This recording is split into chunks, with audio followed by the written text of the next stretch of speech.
I'm sure many of you guys know already, Hurricane Irma is making its way up towards Florida and up towards the United States. And it's looking like, with all the predictions, there's so many different predictions going on, but it's looking like that it's going to come up the middle of the state. I figured I'd make a little video I haven't uploaded in a couple days. And I wanted to just check in with you guys, let you guys know what our plan was and what our situation is going to be. So, on the bright side, we are stocked up with water and drinks.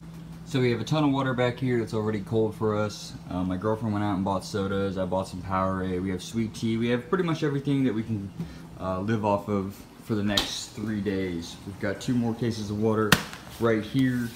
We froze some water just in case anything happens that we need it. We have bags of ice and of course some alcohol. We have a large gallon of water, and then there's 2 more down behind here. So we are pretty good with our food and our water and stuff. And we have a ton of snacks and oatmeal and mashed potatoes and stuff. I have like a little grill. We did a bunch of pork sirloins in the crock pot, and I have this little grill that we're going to use. Propane powered. I bought 3 propane tanks from Academy, and we're going to use that to cook our food just in case power goes out. So we'll be okay in that aspect. So a lot of things that a lot of people freak out about are your vehicles and obviously flood damages and stuff. I am concerned because we have like a little pond in our backyard. As you guys can see, it actually goes all the way down and it sits out in front of the apartments all down here. I'm a little concerned about that, but there's like a 3-foot bank that the water has to come up and rise over and then actually make its way up and over into the parking lot. So I don't really see that happening, but if it does, luckily I'm on the 2nd floor and hopefully it doesn't make it to the parking lot. So I'm gonna run out there, I'm gonna show you guys like kind of the area out there and what I'm expecting and what I'm gonna do. Mostly with my girlfriend's car. I think my truck's gonna be okay, the ground clearance will be alright. If it starts getting really, really deep, obviously I'm gonna have issues. Come on, get in the house. I'm gonna have issues, obviously, if it's, you know, a couple feet, kind of like Texas, but I really don't see that happening, really don't. They're saying that it's supposed to be a Category 1 by the time it makes it up here to Jacksonville, so I'm gonna go down and show you guys the parking lot and kind of like what my game plan is here, what we're gonna do. So you guys just obviously saw me walk out of my building here. Here's my truck, and here's all the garages. My garage is on the other side. So I'm not too worried about my truck. She has enough ground clearance that she can stand in almost 2 foot of water. I think she'll be okay. If it does get a little higher, I don't know what I'm gonna do exactly, but my girlfriend's car, she's a different story. She's only got about 11 inches of clearance. So you guys can see that this curb right here, and it kind of runs down. I'll show you on the other side next to my garage for a better example, but you can kind of see these slopes right here. I'm hoping that the water, you know, it's gonna have a hard time obviously getting up into the garage, up that bank. But worst case scenario, if it starts rising, I'm gonna try to pull my girlfriend's car up on top of this curb because this is the highest point in the parking lot. None of this area that I park in right here in front of my apartment floods, but over here in the back corner, when it does rain a lot in Florida, you guys know that it rains a ton. It does flood like over there in that corner. So we're just gonna stay away from that and pray those people are okay over there and that electrical box is over there. But I'm gonna show you guys my garage. I'm mostly concerned about if the water, like I said, rises up, comes in, my toolbox, my welder, all of my you know, expensive tools and stuff that are over here in this corner. I'm really worried about getting damaged. Dalton's got his motor ripped apart. That's gonna be the other part of this video. I was gonna show you guys a little bit of that because he's just jumped ahead on this, and that's why I haven't uploaded, because he's just jumped right ahead on that, and he hasn't filmed it, I haven't filmed, but that's blah blah blah blah blah. I'm gonna show you guys this little embankment right in front of my garage and kind of give you an idea of what I'm gonna do if it does start flooding. As you guys can see, there's a little embankment that goes up into the garage. I'd say it's about 1 foot high, maybe 8-9 inches.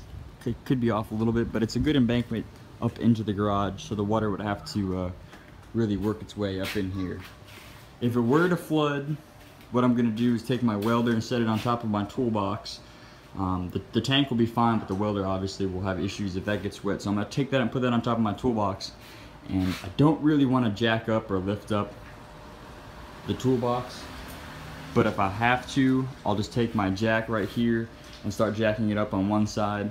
I'll slide some boards under it, jack it up on the other side, slide some boards under it, and hope that'll be able to defend itself or protect itself from the water. Like I said, if it comes in here, it's got a long ways to go. I can see that the water is going to stand out here, but I really don't see how it's going to flood.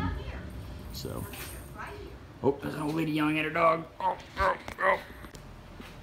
Sorry about that, guys. The lady over there is yelling at her dogs or whatever, but I'm going to bring you guys up to speed on this since I haven't uploaded. I'm not quite sure if you guys are 100% interested in this. Somehow we're going up in subscribers, but we're going down in views like terribly. So I guess because it's not Cummins related, but for those of you that are interested in the 5.3 turbo swap in the Camaro, Dalton has got a cam from Texas Speed, valve springs, and push rods. As you can see, he's got the motor tore down, oil pan off, front covers off. That's the factory cam. He's got push rods off, rockers off. The springs are still in there.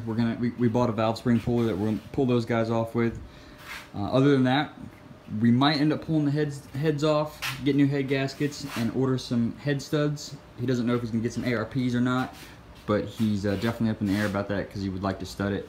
So this is her as she sits, and here's her pile of parts, all torn down, the harness, the intake.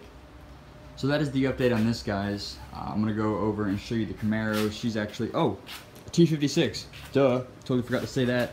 Dalton over the weekend picked up a T56 from a GTO. I wanna say it has 65 or 75K miles. He'll correct me in the next video, or we'll stand corrected some other time. Got a flywheel, clutch, pressure plate. I'm not gonna flip it over because my hands are actually clean for once. So with that being said, guys, I'm gonna show you the Camaro. She's parked over there. I'm actually gonna get some mechanics wire and fix the tarp on it because it's gonna be a rough one. And the windows don't go up in the Camaro. So this is how the Camaro sits right now. We're able to slide the front clip on, drop the hood on it, and shut it so it looks like a complete car. But the only issue is the windows don't want to go up. So she's been tarped like this for the past week or so, and it's been doing the job, but with the hurricane rolling in, the wind's picking up, I don't see this tarp lasting. It's pretty dry in here. There's usually water sitting in this, and if there's not water sitting in that, that means it's doing pretty good. So yeah, guys, I'm going to take some mechanics wire and pull these sides down, get this thing kind of prepped up. Hopefully it doesn't get damaged too much, because it's obviously our car that we're going to put that motor in. So let me get to that real quick, guys.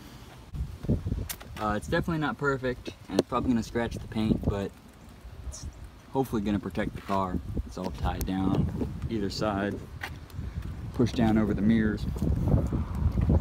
So Dalton, if you're watching this while you're at work, I got your car somewhat covered. Stay safe, Camaro. So that is a wrap for today's video, guys. We're hoping that we can hang out and survive the hurricane. Hopefully it's not going to be anything too crazy. My girlfriend just got home from work. She got some more supplies, a little more ice, and some stuff to last us for 3 or 4 days. Beer. So, AKA, yes, beer. There's the beer. So, I screwed that up. That's what happened there. Sorry about that. I'm terrible at outros. Thank you guys for watching. If you're in Florida, please stay safe, guys. If you haven't evacuated the area, please be safe. If you guys have dogs, please take them with you. Don't leave them hanging. I can't stand seeing all that stuff in Florida. My dogs are actually out on the back porch with my girlfriend, but otherwise I'd show them. If you guys have them, keep them with you. Don't leave them. If people leave their dogs, I'm gonna end up with like 50 dogs in this apartment because my girlfriend's gonna save them all. So that just infuriates me. I don't know why people would leave a part of your family out in the middle of a storm or abandoned. I don't get it. But that's what I'm saying to you guys. Keep your dogs by your side. Stay safe. Be smart, guys. Thank you so much for watching. I appreciate it. I will check in with you guys in the next video.